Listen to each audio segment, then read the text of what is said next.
ಬಿಜೆಪಿಯವರು ಯಾವತ್ತೂ ಕೂಡ ಸ್ವಾತಂತ್ರ್ಯ ಹೋರಾಟದಲ್ಲಿ ಭಾಗವಹಿಸಲೇ ಇಲ್ಲ. ಗಿರಾಕಿಗಳು ಯಾರು ಒಬ್ಬರ ಹೆಸರು ಹೇಳಿ ನೋಡೋಣ. ಸಾವರ್ಕರ್ ಮಾಡಿದ್ರ, ಗೋಲ್ವಾಲ್ಕರ್ ಮಾಡಿದ್ರ, ಎಡಗೇವಾರ್ ಮಾಡಿದ್ರ, ಇವ್ರು ಯಾರು ಕೂಡ ಸ್ವಾತಂತ್ರ್ಯ ಹೋರಾಟದಲ್ಲಿ ಭಾಗವಹಿಸೇ ಇರಲಿಲ್ಲ. ಈಗ ಮಹಾನ್ ದೇಶಭಕ್ತರ ತರ ಮಾತಾಡ್ತಾರೆ. ಇದು ಡೋಂಗಿತನ ಅಂತ ಕರಿತೀವಿ ನಾವು, ಬಿಜೆಪಿಯವರ ಡೋಂಗಿತನ.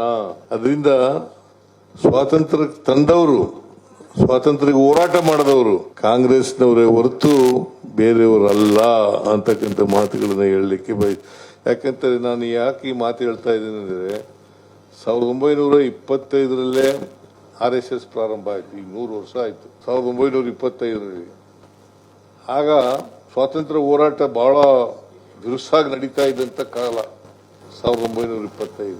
ಎಡಗೇವಾರ್ ಯಾವತ್ತೂ ಕೂಡ ಸ್ವಾತಂತ್ರ್ಯ ಹೋರಾಟದಲ್ಲಿ ಭಾಗವಹಿಸಿ ಅಂತೇಳಿ RSSನವರಿಗೆ ಕರೆ ಕೊಡ್ಲಿಲ್ಲ, ಯಾವತ್ತೂ ಕೂಡ ಹೇಳಿರಲಿಲ್ಲ. 22 ವರ್ಷದ ನಂತರ ಸ್ವಾತಂತ್ರ್ಯ ಬಂದದ್ದು ನಮಗೆ. 22 ವರ್ಷದ ನಂತರ ಯಾವತ್ತೂ ಕೂಡ ಹೋರಾಟ ಮಾಡಲಿಲ್ಲ ಅವರು. RSS ಬ್ರಿಟಿಷ್ನವ್ರ ಜೊತೆ ಶಾಮೀಲಾಗ್ಬಿಟ್ಟಿದ್ರು. ನಿಮ್ಗೆ ಗೊತ್ತದು. ನಿಮಗೆ ಕಾನ್ಸ್ಟಿಟ್ಯೂಷನ್ ವಿರೋಧ ಮಾಡಿದವರು ಯಾರು ಗೊತ್ತಾ?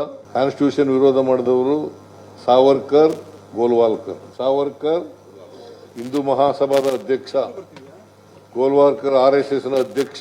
ಇವರಿಬ್ರೂ ವಿರೋಧ ಮಾಡಿದ್ರು.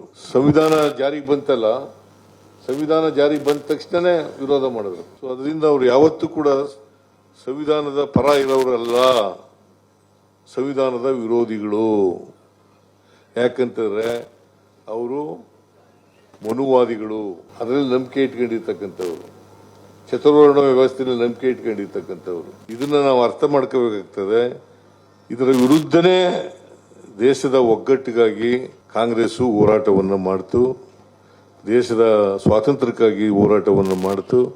ಅದರಲ್ಲಿ ವಲ್ಲಭಾಯ್ ಪಟೇಲರು ಕೂಡ ಅಗ್ರಗಣ್ಯರು ಅಂತಕ್ಕಂಥ ಮಾತುಗಳನ್ನ ಹೇಳಲಿಕ್ಕೆ ಬಯಸ್ತಾ ಇದ್ದೇನೆ.